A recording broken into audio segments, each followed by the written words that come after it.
বন্ধুরা, কথা বলতে বলতে দেখো অনেকগুলোই প্রায় টোস্ট করে ফেললাম। লাস্টের দিকে যেগুলো থাকে পেঁয়াজগুলো তো সব ওঠে না, তো আমি সেগুলো একটু ওর মধ্যে দিয়ে দিয়েছি। এগুলো আমিই খেয়ে নেবো, মেয়েকে যেগুলো একটু বেশি ভালো করেছে সেগুলো খেয়ে নেবো। আর সত্যি কথা বলতে বন্ধুরা, আমি দু একটা বড় ভিডিও ছেড়েছি রান্নার, কিন্তু ডেইলি ব্লগ আমি কখনোই ছাড়িনি। একটু নার্ভাসও হচ্ছিলাম যে আমি পারবো কিনা। সবাই কত সুন্দর করে গুছিয়ে ভিডিওগুলো ছাড়ে, ভালো লাগে দেখতে। তো আমিও তাদের দেখে ইন্সপায়ার হয়েই করছি। আর সত্যি কথা বলতে পড়াশোনা শিখে আজকাল তো চাকরি পাওয়াই যাচ্ছে না, ভাবলাম বসে থেকে কী হবে, কিছু একটা করি। তো অবশ্যই তোমাদের যদি ভিডিওটা ভালো লাগে তোমরা অবশ্যই আমার পাশে থেকো।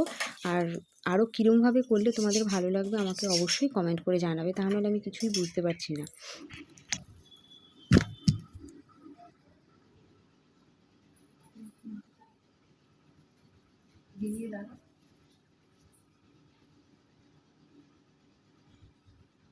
হ্যালো বন্ধুরা, আমার ব্রেকফাস্ট রেডি।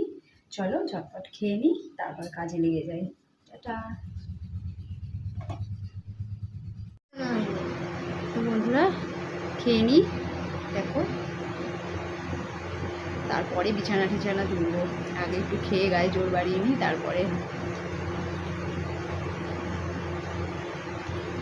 গুড মর্নিং সবাইকে। তোমরা সকালে কে কী ব্রেকফাস্ট করেছো আমাকে একটু কমেন্ট করে জানাবে। দেখো,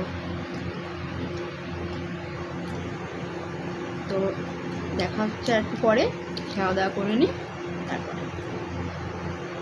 মা, এটা তোমার জন্য ঠান্ডা জল নিয়েছি। দেখো গাইস, মেয়ে ঠান্ডা জল নিয়ে এসছে। মেয়ে থাকা কত যে ভালো, প্রাণটা জুড়িয়ে গেল। ওহ, থ্যাংক ইউ বেটা।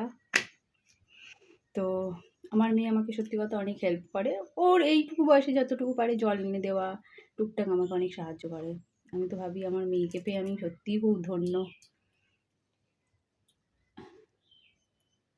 তো ঠিক আছে, ঝটপট কাজগুলো করে নিই, তারপর দেখা হচ্ছে।